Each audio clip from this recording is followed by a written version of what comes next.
How to turn on two-factor authentication on Instagram. If you're looking to secure your Instagram account by enabling two-factor authentication, open up the app first and make sure you're logged into your account.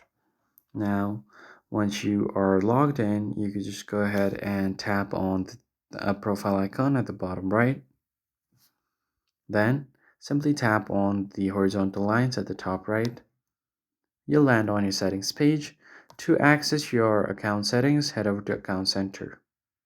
Then you'll have under Account Settings, Password and Security, and then click on Two-Factor Authentication right below Change Password. Here, select your Instagram account on which you want to enable 2FA, and you could choose an authentication app or you could just choose SMS or WhatsApp.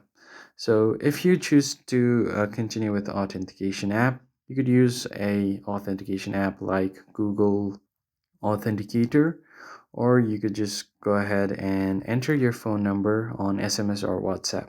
Click on Next and enter your phone number, verify it, and you will always get the code on your phone number for two-factor verification. That's it for this video, guys. I hope it was helpful. I'll catch you guys on the next one.